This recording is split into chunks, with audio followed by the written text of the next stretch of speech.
രാവും പകലും അധ്വാനിച്ചിട്ട് ഈ കാണുന്ന പണവും സ്വത്തും എല്ലാം ഉണ്ടാക്കിയത് എന്റെ മകൾക്ക് വേണ്ടിയിട്ടാ.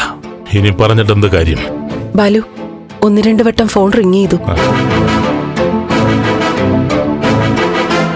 കേട്ടേന്ദ്രേ, ഞാൻ പ്രകാശിനോട് പറയായിരുന്നു.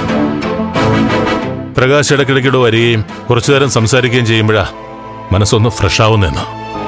ശരിയല്ലേ? വ്യക്തിപരമായ കാര്യങ്ങൾ ഞാനിപ്പോ സംസാരിക്കുന്നത് പ്രകാശിനോട് മാത്ര. സത്യപ്രകാശ്, എനിക്കും അങ്ങനെയാ.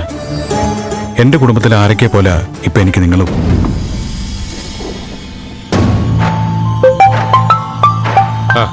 ഒരു മിനിറ്റ്. ഹലോ മധു.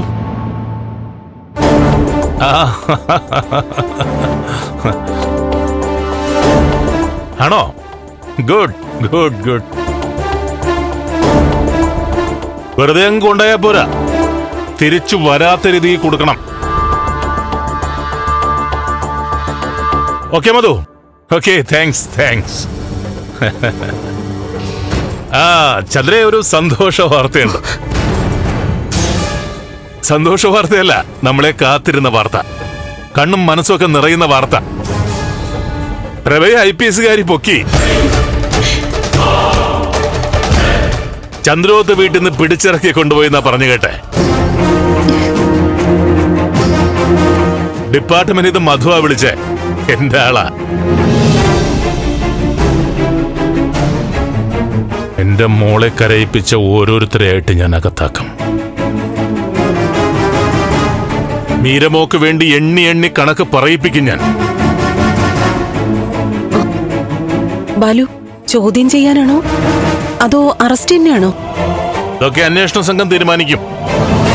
എന്തെങ്കിലും ആനുകൂല്യം പ്രതികളോട് കാണിച്ചാൽ അപ്പ ഞാൻ ഇടപെടും. സാർ, സത്യം പറഞ്ഞാൽ കേട്ടിട്ട് അല്പം വിഷമം തോന്നുന്നു. വിഷമം തോന്നുന്നു? എന്തിനാണ് പ്രകാശ് ദുഷ്ടന്മാരോട് സഹതാപം തോന്നുന്നേ? പ്രകാശിന്റെ മനസ്സിലെ നന്മയായിരിക്കും പ്രകാശിനെ കൊണ്ട് ഇങ്ങനെയൊക്കെ ചിന്തിപ്പിക്കുന്നത്. പക്ഷേ നേരിന്റെ കണിക പോലുമില്ലാത്തവരെ ഈ ചന്ദ്രോത്തുകാര്. ചിരിച്ചുകൊണ്ട് കഴുത്തറുത്തവരവരൊക്കെ. കണ്ണിന് കണ്ണ്, അങ്ങനെ വേണം അവരോടൊക്കെ.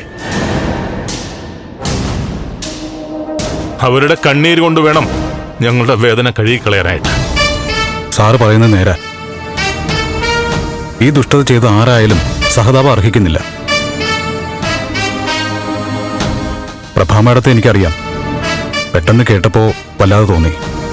വേണ്ട പ്രകാശ്, ഇങ്ങനെയുള്ളവർക്ക് വേണ്ടി നമ്മൾ വിഷമിച്ചാല് നമ്മുടെ മനസാക്ഷി നമ്മളെ പുച്ഛിക്കും. വലിയ പ്രൊഫസർ ഇനി അഴിയണ്ണവള്. പ്രകാശകത്തേക്ക് വന്നേ, നമുക്കൊരൊന്നും കഴിക്കാം. വാ.